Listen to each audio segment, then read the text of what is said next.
Folks, welcome inside the Parisi Palace, high above 3773 East Broadway. This is a live edition of the Jake Feinberg Show.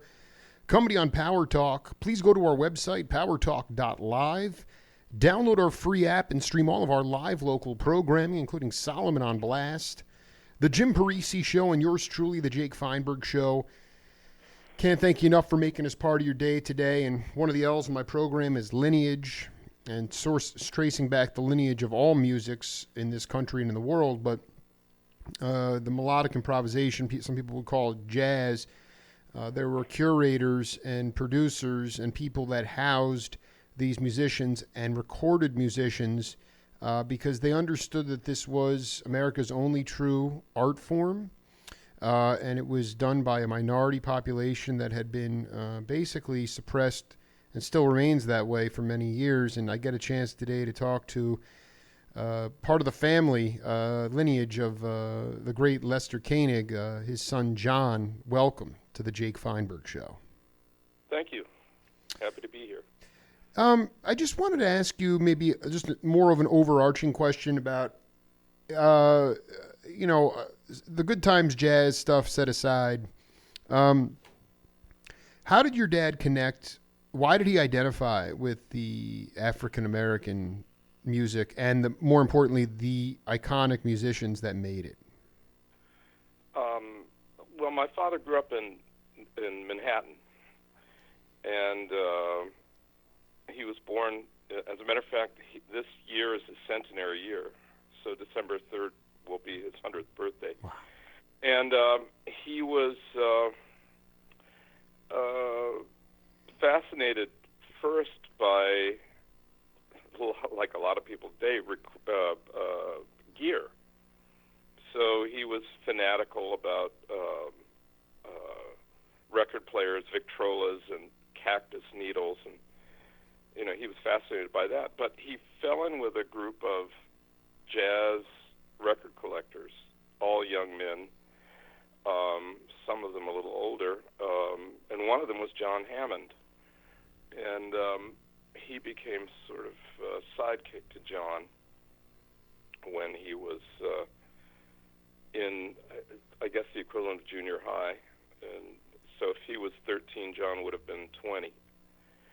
And John brought him along to sessions that he was producing already, in his early 20s. And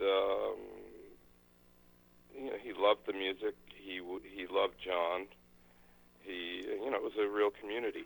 So that's sort of where he developed his interest in music. But he was also interested in literature and movies, and so he had a broad range of interests that way. This is interesting. So he fell in with a bunch of record collectors, but Hammond was already at Columbia?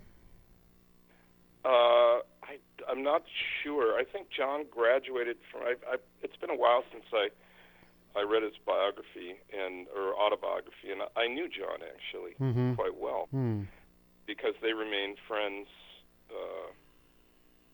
for at least all my father's life. My father died before John, but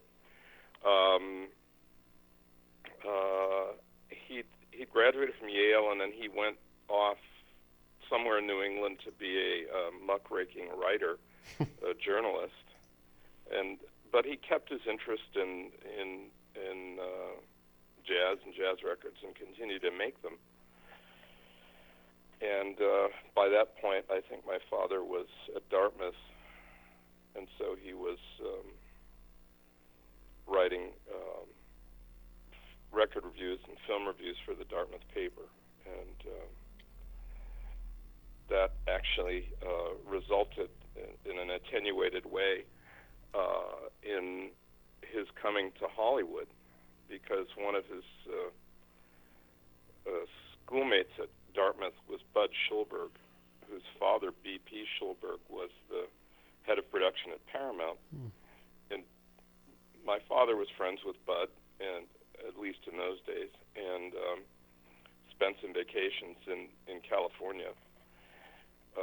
And BP took a liking to him, and my grandfather was a judge, so my father went to law school at Yale, and when my grandfather died, my father left school and went to work. I guess you could say he joined the circus. He went to work at WNEW Radio, working for a guy called Martin Block, and a program called Make Believe Ballroom. And after he'd been there about a year, he got a telegram from BP Schulberg telling him to drop everything and move to L.A. because he was going to set him up as a writer at Paramount, which he did do. This was in the late 30s. And so that's how we ended up here. And at the near the main entrance to Paramount Pictures on Melrose Avenue, there was a jazz record store called the Jazzman Record Shop, run by a guy called David Stewart and his wife Marilee Morden. And they not only sold records, but they made them. They went to New Orleans and recorded Bunk Johnson, and they made a lot of traditional jazz records. And so my father produced his first records for Dave in 1941 of the New Orleans Jazz Revival in San Francisco. And then he went off to, when World War II started, he joined up and was in the film unit working with Willie Wyler, the director, who probably most well-known for directing Ben-Hur and Roman Holiday, which my father worked on. He worked with Wyler essentially as second in command on all of his pictures for 9 years, from the war through Roman Holiday. And when he returned from the war, the record shop had changed hands. David and Marilee had gotten divorced. And Marilee had married Nesui Ertegun, Ahmet's older brother.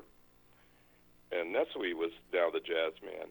And my father remained friends with, or became friends with Nesui. And eventually, when Marilee and Nesui got divorced, my father bought their catalog of masters, and that was the foundation of his record label, which was at the time a traditional label. But as you know, there was a jazz club in Southern California called the Lighthouse, famous jazz club. It was run by John Levine and Howard Rumsey. And they had Howard had a band called the Lighthouse All-Stars, made up mostly of Stan Kenton alumni. And they decided they wanted to record, so they made a record, and they tried to run an enterprise called Lighthouse Records. And Howard told me, we realized we could either run a saloon or a record company, but not both. So we approached your father, my father, Les Koenig, and asked him to take it on, and that's how Contemporary Records started. Indeed, he had, because he was working in films, he was working with a lot of film composers who were, in those days, essentially modern classical composers. So he'd started the label as a modern contemporary classical label and called it Contemporary, and he just appropriated the name for his jazz label, and that's how Contemporary started. So much, there's a lot to digest there. I mean, did he, could you paint the picture of the, in New York, I was focusing on some of these community centers, like there was a place called The East, which was a cultural center for African American people who would come and get, there'd be health food, and a lot of the heaviest musicians would show up. And there was this really pretty amazing underground, I shouldn't say underground, there was a thriving jazz scene outside of the Lighthouse in Southern California when your dad came out there. And I was hoping you could paint the picture of the relationships that he originally cultivated with some of the African jazz musicians of that time, specifically Ornette. I don't think Horace Tapscott ever recorded for contemporary, but it was music that came out of the community. And I know your dad, and I want to know how your dad fit into it and who he connected with. Well, there was a thriving scene on Central Avenue here. Dexter Gordon and Wardell Gray and people like that. Benny Carter was out here. There were a lot of wonderful musicians active here. Mingus was Southern California native. That's right. Eric Dolphy, and Hampton Hawes, who was actually among all the musicians my father recorded, his best friend. And he, interestingly enough, I was just very, very young.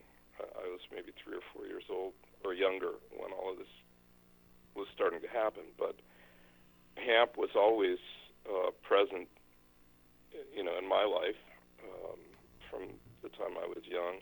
He and his wife Jackie would come to the house. My parents got divorced when I was 4, but my father had a house in Malibu, and so I used to spend every weekend there. And Hamp and Jackie would often be there.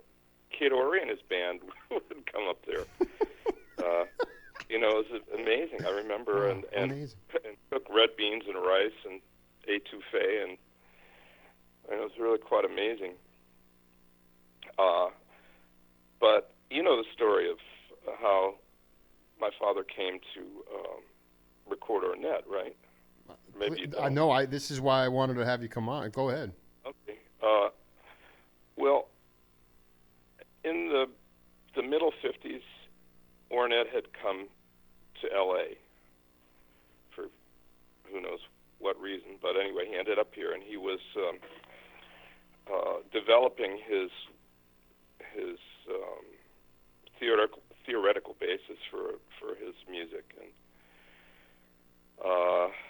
had to make a living. So he was an elevator operator at the Bullock's Wilshire department store, and he would go there with his harmony textbooks, and when it wasn't busy, he would go park the elevator and pore over these books. And at night, he was trying to sit in jam sessions around town and getting thrown off bandstands. And I think there was one story where it's maybe apocryphal, but Max Roach picked a fight with him and beat him up because he hated the way he played. But there was one very kind of humane and empathetic guy, a bass player, Red Mitchell. Oh my God! Oh, wait, hold on. Red, and then there was Whitey Mitchell, the brothers, right? Right, they were brothers. Yeah. Okay, so Red. And Whitey. Hey, go ahead. I didn't mean to cut you off. No, that's okay. Red and I actually were good friends when I lived in Stockholm. I was playing cello in the Swedish Radio Symphony there, and Red was living there. And by then he was tuning his bass in fifths, like a cello an octave lower. So we used to jam in his basement. But anyway, that's a whole other story. That's in the 70s. So Ornette found a sympathetic ear with Red, and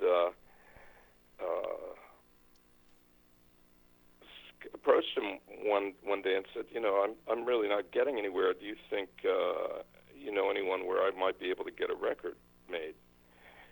And Red said, well, I'm not sure, what you're playing is so out there. But you have some interesting tunes. Maybe you should go over and see Les Koenig, and he'd be interested in publishing your tunes. So I made an appointment, and the appointed time, Ornette showed up with Don Cherry, and they had their horns. And my father greeted them and said, well, let's go back into the studio. The piano is there, and you can play me the tunes. And Ornette said, well, I don't play the piano. And so my father asked him, well, how am I going to hear the tunes? He said, Ornette said, we'll play them for you. So they played the heads of the tunes in unison, and I wasn't there, but this is a story that my father told me. And they just happened to have picked the right guy, because my father was an avant-gardist. from his early days. He was he knew Schoenberg. That's a whole other story where he was connected in the expatriate German intellectual crowd who had come to Southern California to get in the movie business and escape the Nazis. Is it? I just want to go. I don't want to lose track of the recording, but he was on McCarthy's hit list. Is that right? My father was, yeah, Okay. and he was blacklisted, which is why his movie career ended in '53 with when Roman Holiday was finished. As a matter of fact, my cousin, I have a cousin who's a radio personality, Sarah Koenig, who was the host and voice of Serial Podcast and was a producer on This American Life. And she was thinking about doing a story on the blacklist, and so she made a FOIA request, Freedom of Information Act request, for my father's FBI file, which she made a copy of and sent me. And it was kind of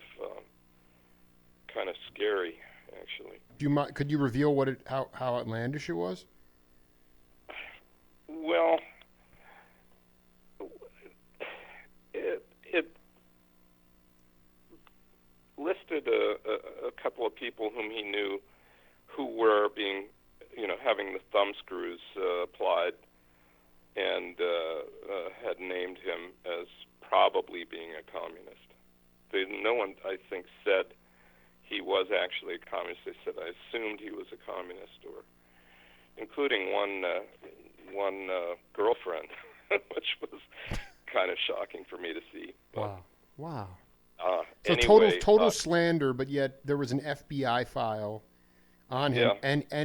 and just to be clear, he was producing films. Is that right? And he was blacklisted. Yeah, he had been a writer, but working with Weiler, he was essentially second in command.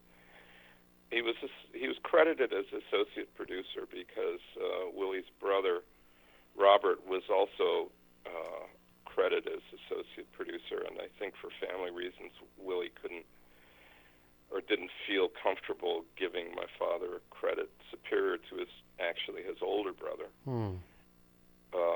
So he was listed as associate producer, but everyone who knew, and including Willie, who spoke at my father's memorial,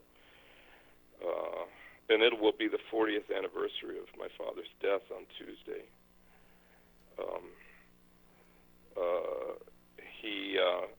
He said that the credit associate producer didn't begin to describe everything that my father did on those pictures over those nearly a decade, 9 years.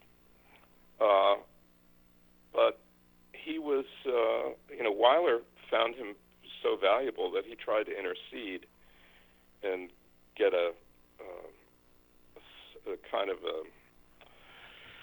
I don't know what you call it, a dispensation from the authorities to allow him to work. Wow. If he would make a statement that he'd never been a communist. And my father said, look, I have friends who are suffering, who are not being offered this kind of deal, and I couldn't live with myself if I found this easy way out. It was a question of principle, and so he refused the deal and then went into the jazz business in earnest. So I just want to, I'm 39, and this is, again, we're living through a different kind of time now, but it's not that different in some ways. And I'm curious about, he was only blacklisted from what his profession was at that time. He could he could transition into another profession, or the jazz industry. Well, yeah, because there was a blacklist that applied to the record business, but it was like the major companies, like Columbia Records wasn't able to record Pete Seeger, who had been blacklisted. There was that kind of thing. I think Paul Robeson was blacklisted. But that was from the major part of the music business. The independent record business in those days was like the Wild West, Way out west. Yeah, I mean, there was no real organization. There was a series of distributors in every territory, and if you made the records and could get them out there, they would buy them and put them in record shops, which in those days were independent, and it was a cottage industry, so it was hard to be blacklisted from that as an official policy, because there was no one controlling it. But in the case of the motion picture blacklist, there was pressure put on the studio heads by the government, and they were, willing to cooperate, those studio heads. L.B. Mayer and the Warner Brothers, Jack Warner, and so on. They were not unhappy to be cooperating in that way. It was pretty it was not a cottage industry basically. So I dig. So there was a giant corporate superstructure, not compared to today, but at that time it was considerably more powerful and more controlled than, say, the little mom and pop independent jazz record business. So I want you. I'm sorry. I circle back to Mr. Red Mitchell and then getting Ornette in the studio. I want to hear this story. So he. Okay. Yeah. Go. I didn't mean to cut you off from that. No, that's okay. So my father was an avant-gardist. I remember as a child being taken to just very bizarre concerts and theater performances. I was maybe 4 or 5 years old, and he was taking me to hear Harry Partch, who was... oh, my God. I'm obsessed with him, man. I love... Dude, Emil Richard, the guy was building his 42-tone octave scale. Yeah. I love that. Yeah, exactly. And you were seeing you were seeing him live. That's insane at 4 years old. 4, 5, 6, I don't know, but a small child. And my father was really into all of this stuff. And so Ornette could not have fallen on a more receptive ear than my father. And so, as I say, he and Don Cherry played through several of the tunes, and my father was intrigued and said, I want to record you. Ornette, by that point, was an elevator operator and being thrown off bandstands and getting beaten up by established jazz musicians for offending them. And so he made the record, the first record called Something Else. My father still was good friends with Nesui, who by that point had moved back to New York to work at Atlantic, because Ahmet referred to Ornette, to Nesui as his mentor and his hero, even though Ahmet was younger. It was a very kind of old world thing. And I don't know if you know, but I was very close with Ahmet. Indeed, we were more or less joined at the hip for the last 15 years of his life and did projects together. But that's a whole other story. So at that point, in 1958, Nesui was in charge of jazz at Atlantic and was recording the Modern Jazz Quartet. And John Lewis, Nesui played Ornette's album for John Lewis, and John Lewis flipped for it. And so he invited him to the Lennox, I forget what it's exactly called. The School of Music out there, sure, yeah. Yeah, Lennox School of Music. And Ornette played and created something of a sensation, and so that was how Ornette got launched. And he made one further record for a contemporary called Tomorrow is the Question, which, interestingly enough, had no piano. The first album, Walter Norris played piano on. And I think it's possible Ornette may have recorded with piano again, but I don't think he ever did, because he didn't want to be burdened with the harmonic and structures and voicings that the piano imposed. I want to read you this. I'm working on a film documentary on Stan Getz, and I interviewed Steve Kuhn, and I want to read you this quote, and then you can respond. You can just riff on it. He said, and you also talked about Max Roach maybe just being insecure, because Max was insecure in some ways. And he kicked his ass off the bandstand, or didn't like his music. But this is Kuhn. He said, I first experienced free music, which he doesn't even like that term, but he said, I first experienced free music when I graduated from college. In the summer of '59, I was given a scholarship to the Lenox School of Jazz in Massachusetts. Ornette and Don Cherry were students as well as I. I was put with that sextet. John Lewis and Max Roach were the two instructors in this particular group. I didn't quite know what to do with Ornette or Don. Or Don were soloing because there was no harmony and no rhythm. And John Lewis said, do what I do with the MJQ. I play behind Milt, a little counterpoint. But I didn't like that, and I wound up laying out when they soloed. That was my first exposure to free music, and really, it was. And I want you it's to... interesting. Yeah, go ahead. I just do whatever comes to mind, riff on because that. Because at that time, I have been doing some work for Resonance Records, as you may or may not know, and editing their album packages, although I haven't been doing that in the most recent bunch. But we did several Bill Evans albums, and one of them we had an interview that Zeb Feldman did with Steve Kuhn, and Steve talks about that experience, not so much about Lennox. I mean, he did refer to Ornette, but in those days he was really an acolyte or a protege of Bill Evans, which couldn't. I mean, it's hard to imagine something in the world of jazz being more further removed from Ornette, because Bill Evans was all about harmonic shadings, and Ornette was blowing apart harmony. So, it's interesting that Steve would have ended up in that milieu, the Lennox school. Well, like he said, I mean, Ornette. and then Lewis was saying, well, just play counterpoint, and Kuhn's like, no, I didn't feel that, and he just laid out. I mean, when your dad first recorded Ornette, what kind of... Was he proud? Obviously, was he proud of the recording? And also, what was the general public response to it? I mean, everything...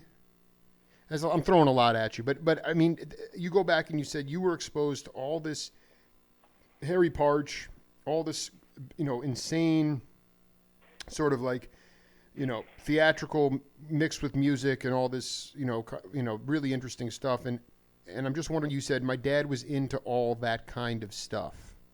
And how would you define that stuff? Because I love the stuff with Woody Shaw from the early 70s, and that's far removed from Ornette. Well, it's all there, though. What is that stuff? Well, the Woody Shaw thing came about because of me, actually.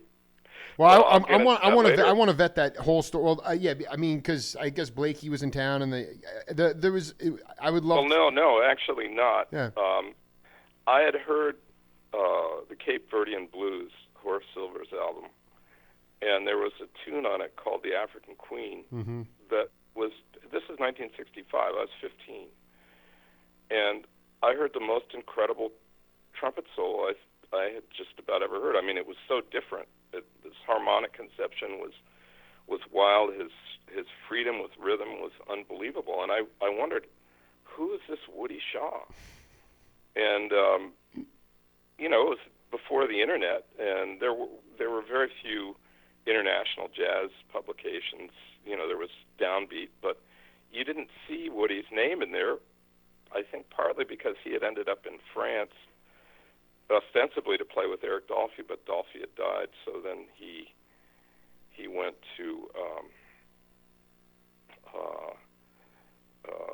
I guess Nathan Davis had You're absolutely right, by the way. He went out. That was the last concerts that Dolphy played, I think, or was supposed to play. Yeah. Yeah, and so anyway, he wasn't present here, Woody, and I was fanatically trying to figure out how I was going to see Woody Shaw or hear more about him. And then one day in 1969, mind you, this is 4 years later, my father called me and said, Orrin Keepnews is going to record Joe Henderson at the Lighthouse. and wants us to record it for him. And so you and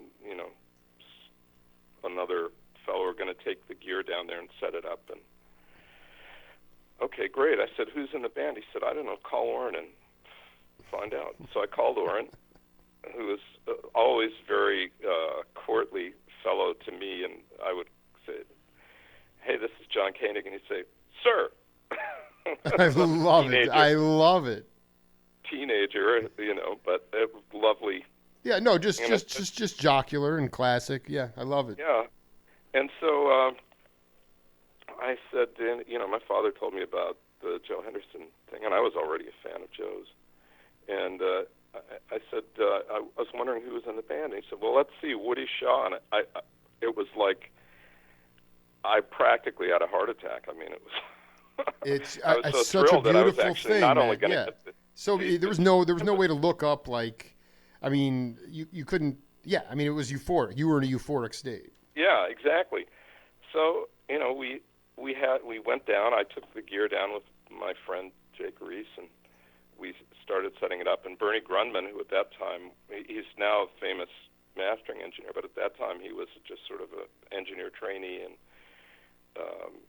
beginning engineer working at Contemporary, and he recorded this stuff at the Lighthouse, the Joe Henderson Live at the Lighthouse. And the band was Joe, Woody, George Cables, Ron McClure, and Lenny White, who was, 18 at the time, 19, so he's my age. And and I just want to, for the audience that doesn't know this album, it is a mind-melting experience. I mean, it's in the heart of Bobby Kennedy assassination and Martin Luther King assassination and Coltrane's death and Black Panther. I mean, it's burning. It's the most burning music. It's honestly. So anyway, you flipped out. You recorded this thing and and so I it was we're setting up and doing sound checks and stuff because of the recording, and so there was a break, and the Lighthouse had this little tiny dressing room. You went up a flight of stairs, and it was off to one side. It was big enough for a coffee table and two banquettes, and if you were on the far end, you had to, people had to get up to let you out of the room, that kind of thing. It was a tiny room. And I was sitting there with Woody, and so I asked him, did he have a record? First of all, I told him I was really loved his playing and so forth, and then I asked him, did he have a record deal? And he said, no, he didn't. And I said, do you have any tunes? And he held up, he's sitting on the banquette, he held up his hand about shoulder level. He said, man, I got a stack of tunes this high. So I had been bugging my father to check out Woody Shaw all this time, but there wasn't any way to do it. And so, I was thrilled, and I had forewarned him that I was going to be, yanking his chain about that he'd better record him if there was the opportunity. And so I told him he doesn't have a deal, and he's got a bunch of original tunes. And so he signed him and made 2 albums on Contemporary. Blackstone Legacy. It's so beautiful. Going back, we were talking about Ornette. Yeah, just continue on. So, I mean, the first album, was there rhythm on it, or he was blowing harmony? Yeah, Billy, was it Billy Higgins? And Charlie Hayden, maybe, or? No, it was Don Payne. Not so well known. No, Don. And Walter Norris, and then the second one, Red played on half of, and Percy Heath played on half of, and Shelley was the drummer. I don't quite know what the thinking was there, but what was the? I mean, again, I'm immersed in this. Like the level of taste. I mean, is by the Koenig family is confounding. I mean, I'm sort of saturated in the, what I'm familiar with is from the 50s. Is Art Pepper with Philly Joe in that rhythm section and those cats. And was there a definitive sort of demarcation point with the Ornette album as it related to contemporary records? Like as far as a seminal turning point in that label's evolution? Well, it was a controversial record, the first one, because it was, compared with what else was going on in the world, quite wild. And because contemporary had successes with Shelly Manne and Andre Previn, which was a completely other kettle of fish. I oftentimes bypass, Little Abner, all that stuff. Yeah, I dig that. Yeah, My Fair Lady, West Side Story, and all of that. Bells are ringing.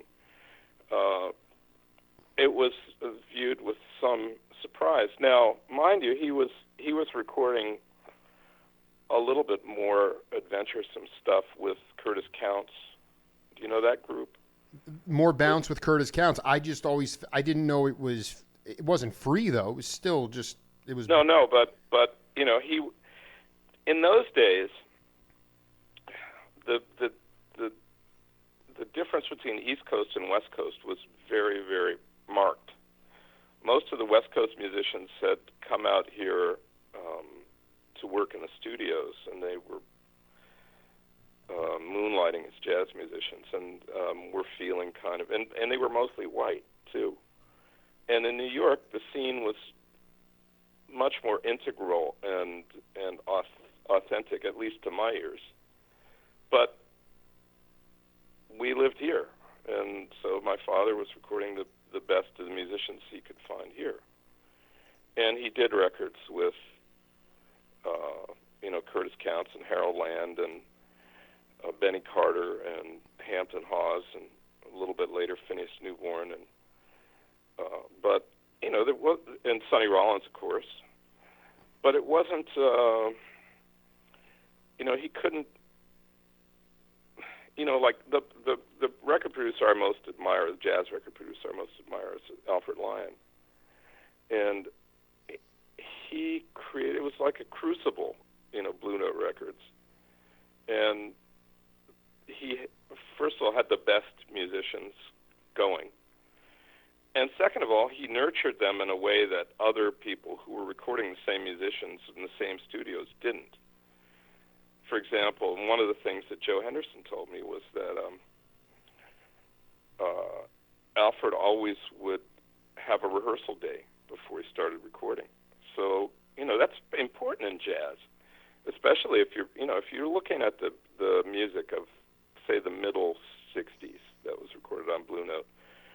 So you're talking about people like Wayne Shorter and Joe Henderson and Freddie Hubbard and Art Blakey and Andrew Hill and a whole long list of people. And some of those tunes were complicated.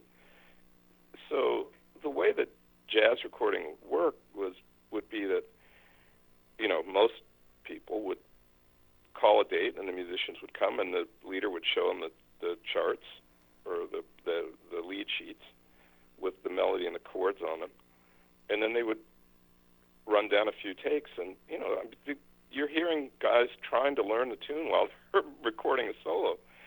And Alfred Lyon said, no, I want them to be comfortable. I want them to have this music resonating in their head a little bit, so they can walk in on the day of the recording and it's not unfamiliar territory. And that's one of the reasons I think those records are so wonderful, so solid musically. So Lyon nurtured them, and then juxtaposed that to. He had that crucible, but your father was similar in that sense, beyond the rehearsal part. He had worked with Willie Wyler intimately for 9 years, and Wyler was known as a director.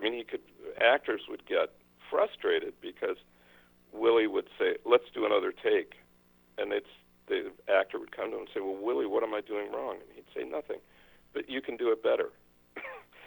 Now, my father's approach was to make the whole recording scene, the whole time in the studio, for the musicians to be as comfortable as possible.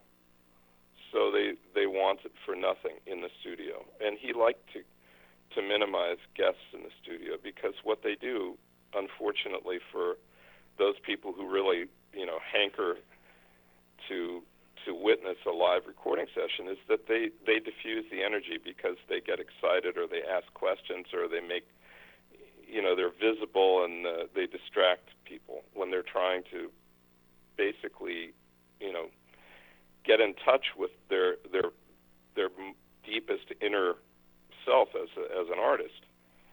It's a distraction. So, he was sensitive to that.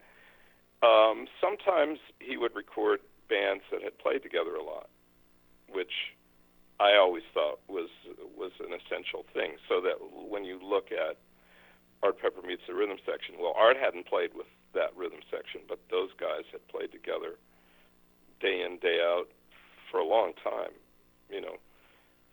Philly Joe, Paul Chambers, and Red Garland. And those kinds of,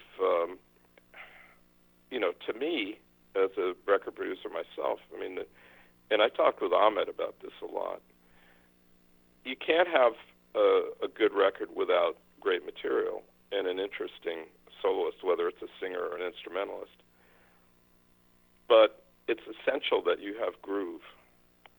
And you can't have groove if you just throw people together. I did some projects for some Japanese labels in the late 70s, early 80s, and they would. I got a suggestion from one. Well, we would like you to record so and so with Ray Brown and Tony Williams, and I'm thinking, are these guys collecting baseball cards? What is this? Yeah, it was that's about as those cats. You're not gonna get a groove together with two guys that have never jammed before and sort of are coming from completely different point of view anyway. Yeah. So you take an album like Way Out West. Well, Ray and Shelley had played together forever, right. and they knew, Sonny could play in any setting. That's the amazing thing about Sonny Rollins.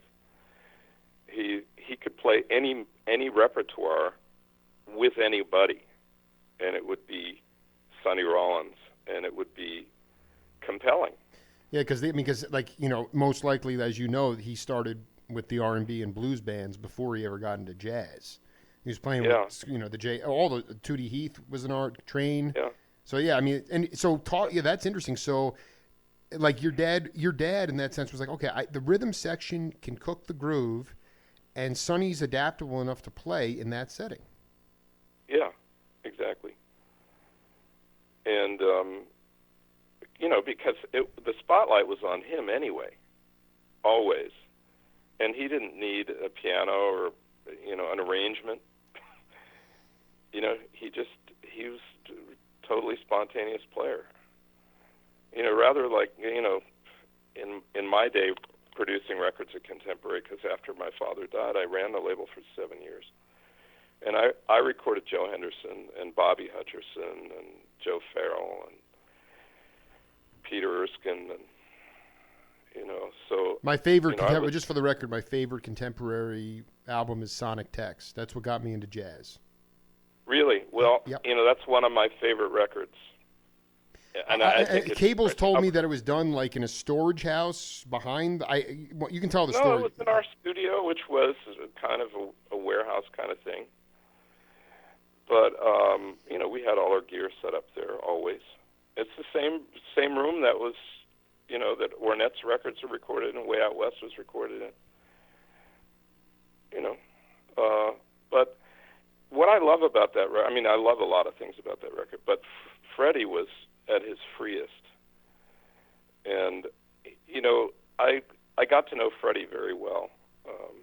And a very lovable guy, could be impossible too, but just a very dynamic, powerful player and personality. But if he was having to run the show and do the business, it distracted. Whereas on Sonic Text, all he had to do was walk in and play his horn. And it was a great rhythm section. Peter was wonderful. Vince Charles on steel drum. The whole album is just. Oh no, Vince was on. I'm sorry, that was Cable's Vision. That's right.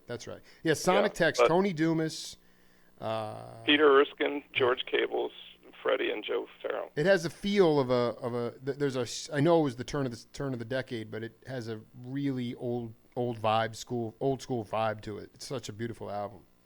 Well, and I love the grooves, and that's right. Partly because in those days, and this going back to a recurring theme, George Cables had a trio that played around town called Cable Car, and it was with Peter Erskine and Tony Dumas.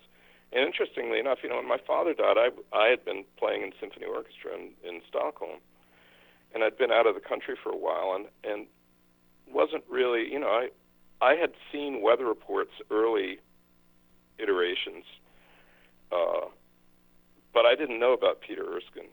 And Peter and Tony were the bass player and drummer and bass player for Cable Car.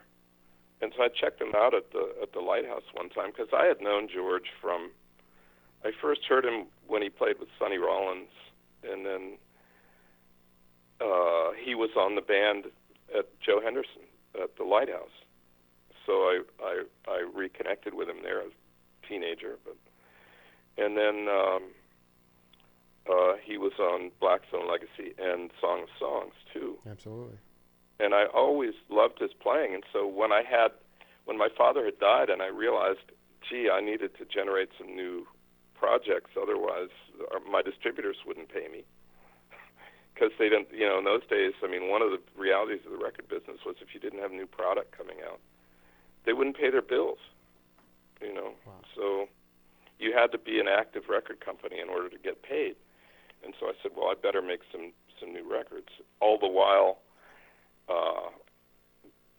being sued by my stepmother. My father had left the company to my sister and me and excluded her, and so I'm like trying to fight this battle with one hand and trying to make this record company stay afloat. So I started making new records, and the first person I wanted to record was George, because I thought at that point, he was brilliant and underrepresented. And he's a wonderful guy. I don't know if you know him. I've interviewed him. He talked about Sonic Text. I love him dearly. Did you play a role in those incredible Japanese releases with those trio albums that he did with Carl Burnett too and Dumas? No, I love those records. Yeah, they burn so hard, man. Yeah. Why not? And so I just also wanted to go back to something. I'm confused about the So Oren, going back to the Lighthouse sessions, that Oren was going to record. Because he was with Fantasy at that time. How did it? Yeah, Milestone. He Milestone. founded Milestone. So Milestone. He and Bill Brower had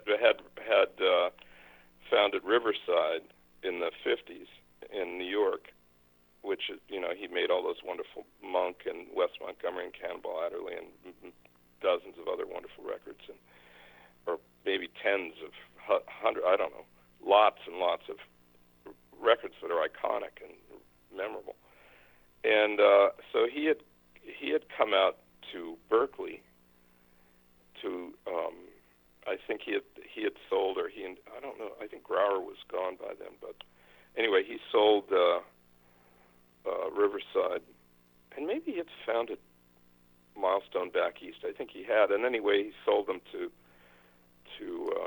Fantasy, to Ralph Caffel, who ran Fantasy in those days. Fantasy was owned by Saul Zaentz, right, who later gained fame as a movie producer of One Flew Over the Cuckoo's Nest and The Unbearable Lightness of Being, and a lot of iconic movies. But so he was more concerned with doing movies, and Ralph was running the record company. Anyway, so Wernan sold whatever label or labels to Fantasy, and Milestone and Riverside remained part of the Fantasy family, and was living in Berkeley, and continuing to produce records for Milestone.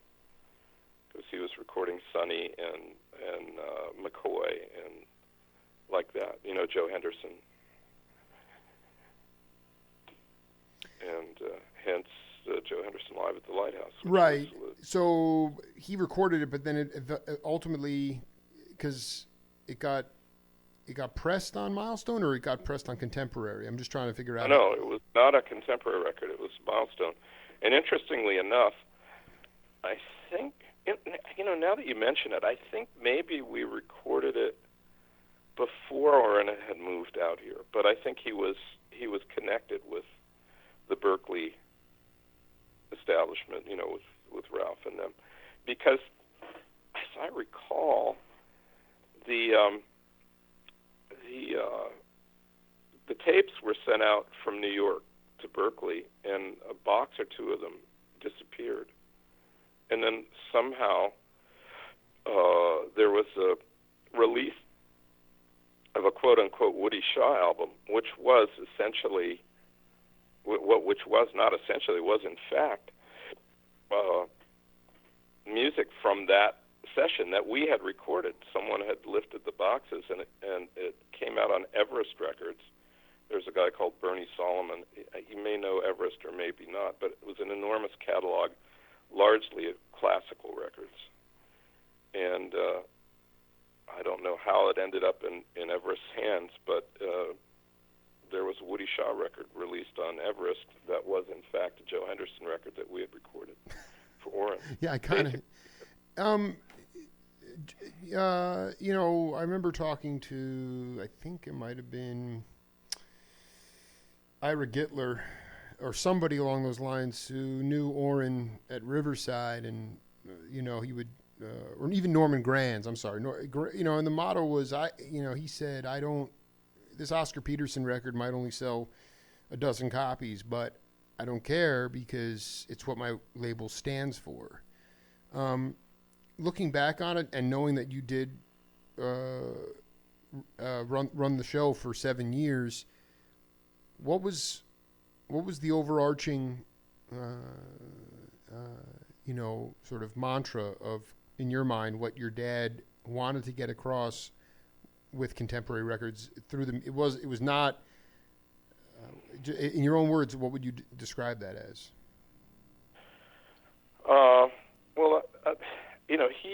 He was interested in making music and producing records of music that he liked. And, I grew up in that world. So, I didn't just know the contemporary people.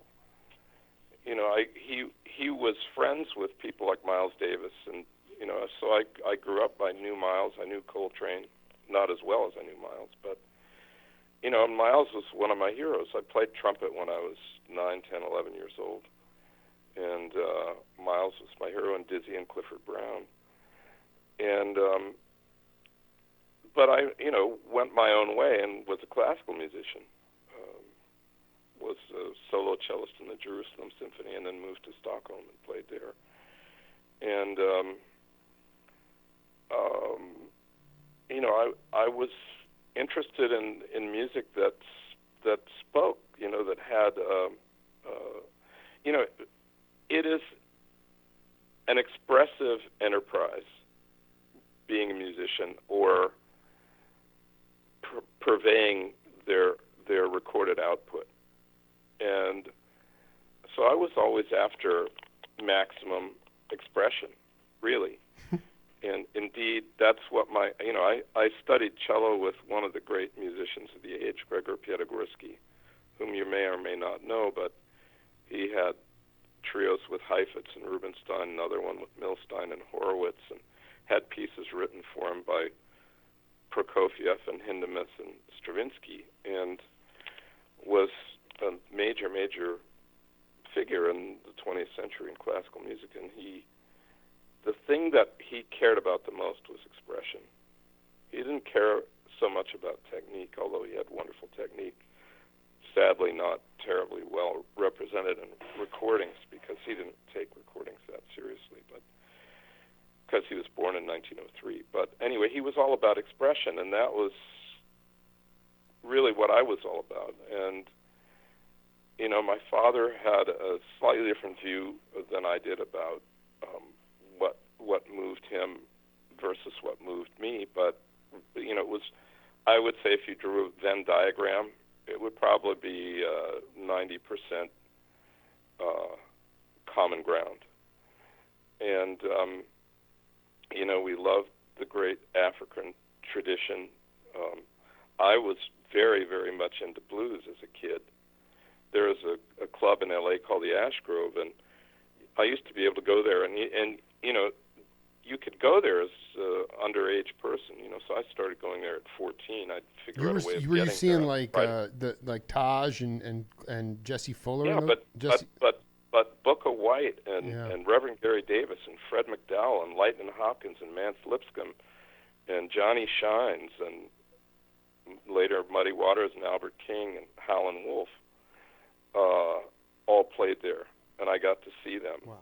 And there is a line you can draw between that expression and the expression, of Louis Armstrong. I mean, it's not direct, but it's all part of a great tradition. And coincidentally, Louis Armstrong and King Oliver ended up in Chicago, and the blues has a huge, I would say, foundational point in Chicago, because Muddy Waters and Wolf and Junior Wells and Otis Rush and all those guys ended up in Chicago, came up from the South, and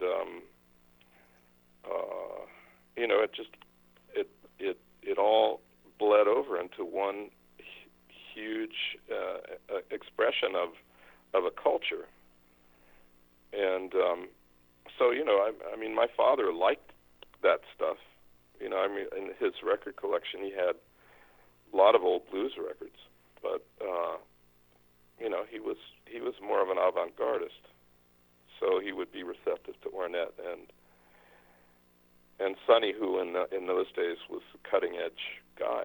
I think probably you could still say he is, even though he's not really playing now. But as a thinker and an icon and a target for young guys coming up, I certainly think that's true. But so I didn't have the opportunity to record Sonny. You can bet I would have, or Monk, like Orrin, or Cannonball, or Wes Montgomery. But I was able over the years to record, to get people on my sessions whom I admired a lot. Like, I loved recording with Bobby Hutcherson, and where Hampton Hawes was my father's best friend among the musicians, I would say Bobby was mine. Yeah, well, there's this seminal, I think you probably were instrumental in it, Barney Kessel with Elvin and Bobby. Oh, yeah. Chuck Domenico. There's a tune called Blue. That album. Was that? Called Feeling Free with Chuck DeMonico as the bass player. DeMonico, and there's a tune called Bluegrass on there, which is just burnt. So I wanted you to also riff on this. Is your dad, Barney was my guitar teacher for a while, by the way. Were you playing guitar in the symphony orchestras or stringing? No, I was playing guitar. I was playing blues in blues clubs, and I played with Taj and Van Morrison, and I was doing that thing. At the Golden Bear, or where were you playing with them? Well, I played with Van at the Montreux Festival. Wow. But wow. So anyway, where were we? No, you know what I wanted to talk about was your dad's heart, because as best maybe he shared with you, while cats like, Stan was a junkie, Art was a junkie, and so in the 50s when these cats were in jail, he preserved these recordings, and I wonder just simply why. Well, he loved it, and he loved them. He didn't record Stan, but he loved Art's playing, and did what he could to, Hart kind of looked at my father as a father figure to him, you know. And Hamp was it wasn't a prison as much as it was a federal hospital because he had a heroin addiction, and my father somehow managed to engineer Kennedy's granting him a pardon because your dad. Okay, explain. He was the last cat that Kennedy pardoned, and your dad engineered that. Yeah, because he knew John Vandekamp, who was a lawyer here. They had both been at Dartmouth, although John was younger. But there was a kind of a old boy club with these schools, and John Vandekamp was a jazz fan, and he later became the district attorney of L.A. County and also the attorney general of California. And so my father prevailed on him to go to bat for Hamp, and that resulted in Kennedy granting him a pardon. He knew, though, at that time that these guys. That was the point. Is that I've been talking to a lot of the cats about this, not just related to jazz, but it could have been Doug Somm or Michael Bloomfield. Just an aside. Yeah. One of the great experiences of my young life, I was brought back to New York by my grandmother, who was my father's mother, who was too old to travel here to L.A. And while I was there, Nesui called me because I guess my father had told him I was in town. He said, "Well, come and have a tour of Atlantic." And so I sat with Nesui in his office, and we chatted. And then he said, "Well, there's a session going on. I bet you'd love to. I bet you'd like to be interested in.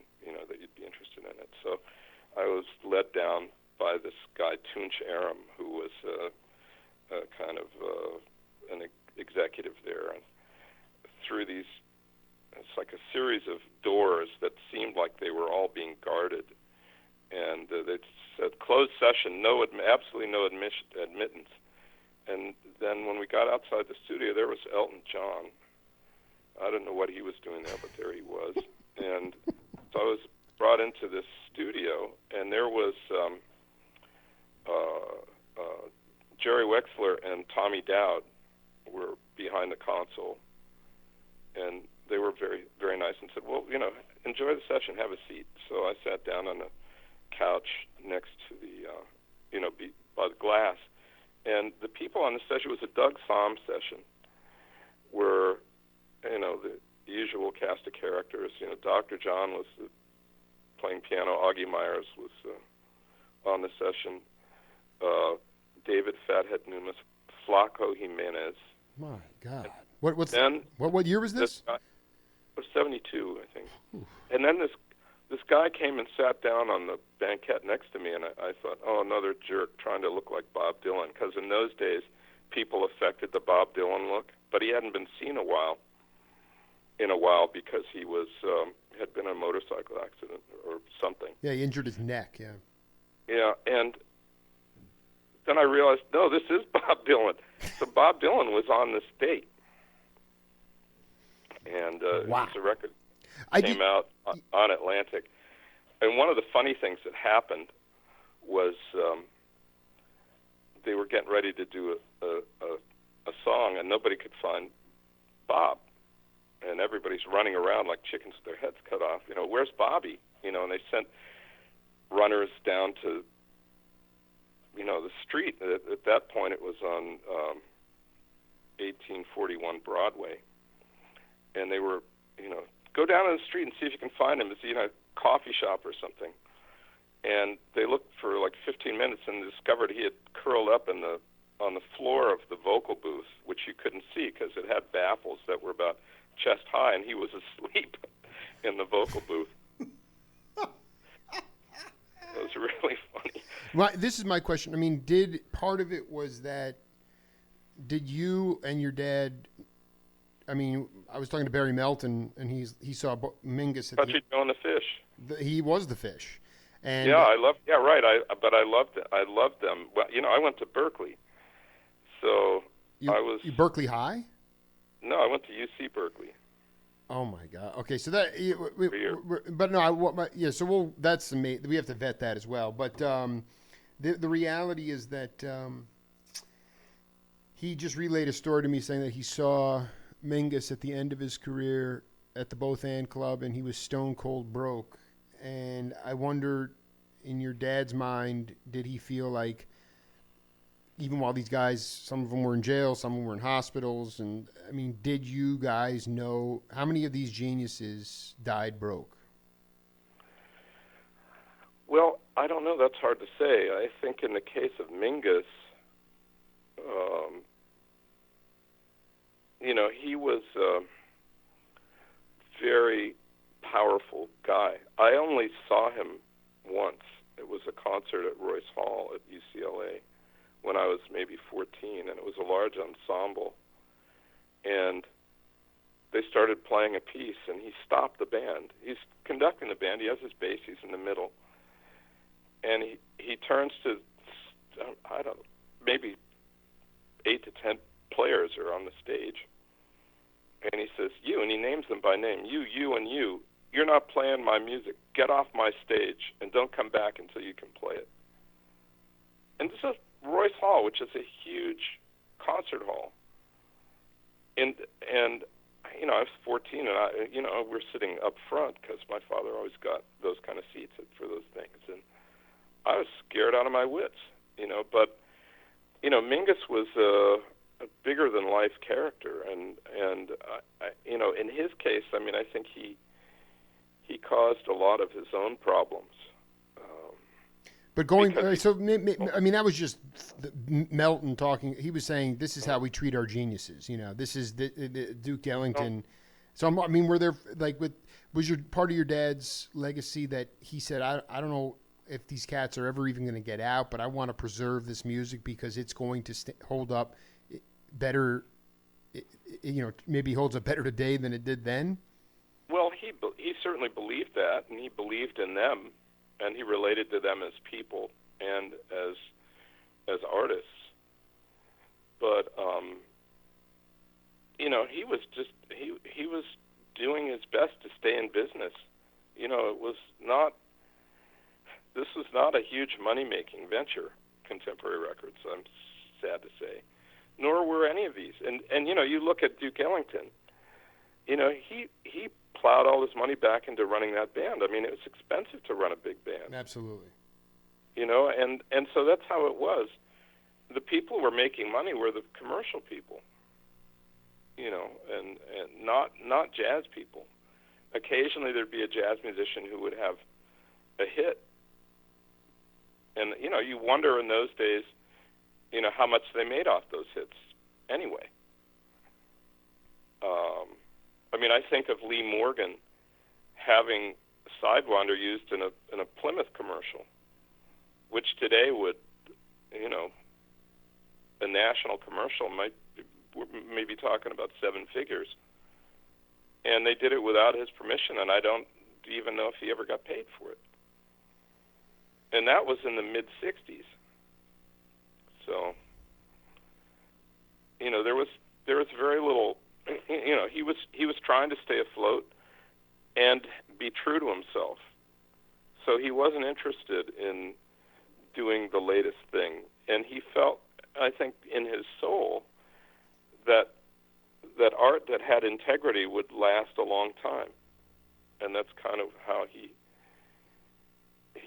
saw his mission, was to preserve that and not the latest thing. And it's interesting when you go back and look.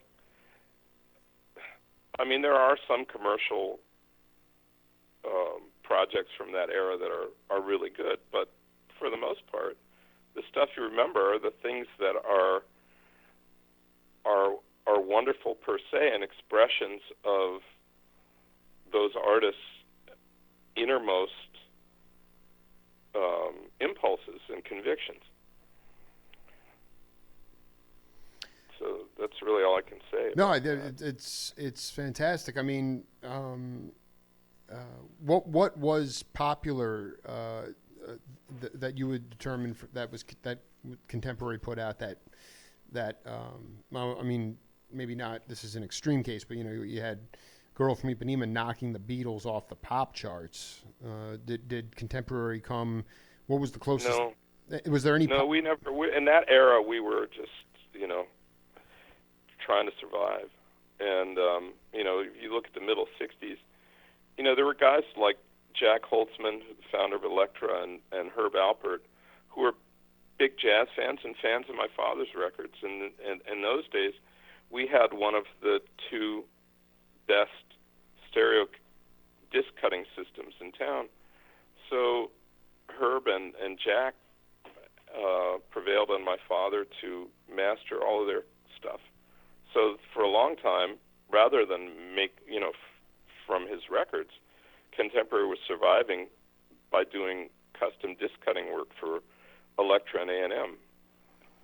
That wasn't what my father wanted to do. That's how Bernie Grundman became a mastering engineer. He was an all-around engineer, as I said. When did Herb approach him and ask him to do that? Oh goodness, it was in the middle '60s, late 60s. What and just for the audience out there, just explain to the regular peeps what was it he wanted him to remaster? Well, to master the original masters. This before they had before Bernie ran the disc mastering setup at A&M. And before Elektra had their own out here. Elektra had started on the East Coast and moved out here.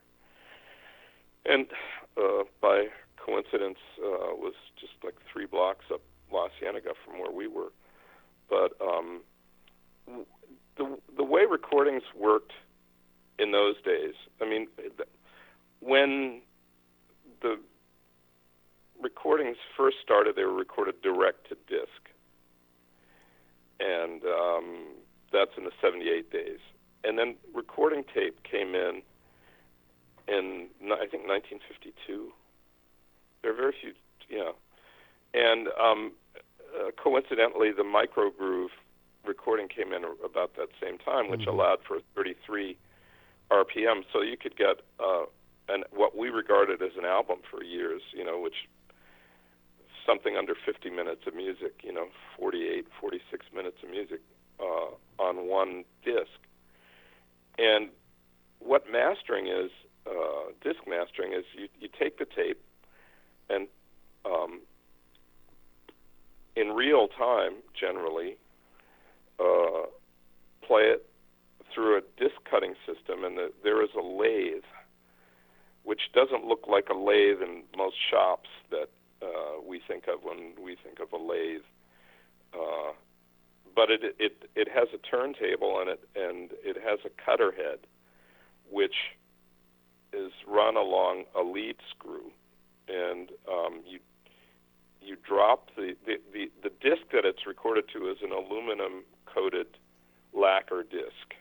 I mean, it's a aluminum disc coated with lacquer, very flat, very soft, but smooth. And so what a mastering engineer does is first of all, they fit all the music on the record and make the spreads, the gaps between the various tracks. But they also, in our case, did EQ moves and level moves, and there's a lot, because our records are recorded direct to 2-track. Generally, they weren't recorded to multi-track because multi-track didn't come in until the late '60s, and or middle '60s anyway. I just want to be clear that Herb. So what happens with that disc then is that is your master. That is the source for all records that come out off of, that are released, or in some, really popular records, they had to make multiple copies for various plants around the country. But in most cases, they just cut 1 or 2 sets. And then those things are electroplated through a 3-step process that ends up with stampers that go in a record press. So the stampers are negatives of the. You can play a lacquer master, you don't want to do it because you'll degrade it and it won't, you'll make it not sound as good. But it's capable of being played. And the stamper is a reverse of that. It's a 3-step process. There are 2 intermediate steps that get you to the stamper. There's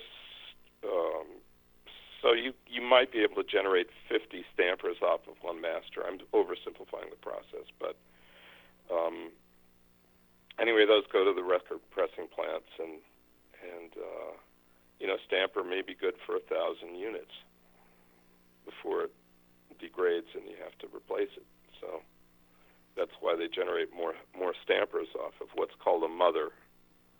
A mother is the 3rd step in the process, and it's a positive disc, and you can play a mother. It's a nickel hard metal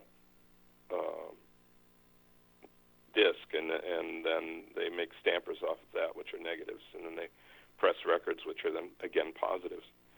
So anyway, that process requires equipment, certain specialized equipment, a recording lathe. And incidentally, the superstructure of our lathe at Contemporary was the same lathe. It was a Westrex lathe that the Jazz Singer, the first sound movie, The Jazz Singer, was recorded on. The Al Jolson.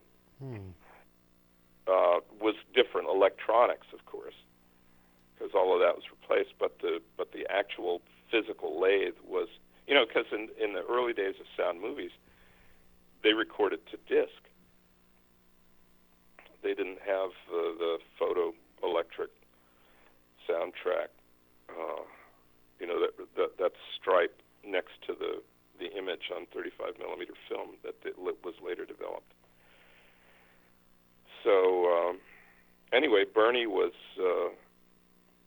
Grunman was working in Contemporary, and my father had been approached by Jack and Herb to master their new product. It was kind of a going concern, but my father wanted to be thinking about making jazz records. He didn't want to be cutting Tijuana Brass or Doors records. So that never got off the ground, or it did? No, it did for years. Contemporary survived that way for quite a while, and then Herb asked Bernie to come head the mastering department at A&M, which they established. So actually, and, just to be, great engineer Roy Dunan, who recorded all, like Way Out West and Art Peppermint Rhythm Section, all those wonderful sounding early contemporaries, went over to A&M as, he was brilliant equipment designer. And so he was the head of maintenance in their studio, and Howard Holzer, who was another engineer at Contemporary, went and built their first studios over at A&M. So, but just to I want, this is really important. In order to get additional cash flow, your dad, before Grumman went over to A&M, he was mastering Elektra's stuff and A&M stuff. Yeah. Wow. And at the one point, I don't even think it was additional cash. I think it was the principal source of income. I just want to read this to the audience. It's shocking to me here. I mean, I don't know where you were in your life at this point. Phineas Newborn. I just talked to Charles Neville, and he played with Calvin Newborn in New York. So he had Harlem Blues 69, Prince Lasha 69, Barney Kessel feeling. With Prince Lachey. Sonny Simmons. Sonny Simmons is really the interest in that. Talk about the interest. Why he's the interest one there. Because he was a more comprehensive player. I have a funny story. I don't know whether it's appropriate to tell it, but I'll tell it because Prince Lachey is no longer with us. But I was having dinner with McCoy Tyner, and we were talking about a big band that he had put together, and Prince Lachey was one of the saxophone section, and he said Lachey came to him, and Lachey was a strange character. I mean, he carried a gun. I remember once he came by the studio. It was a really hot day, and he was wearing like a tweed overcoat, and inside was like around Christmas time. Yeah.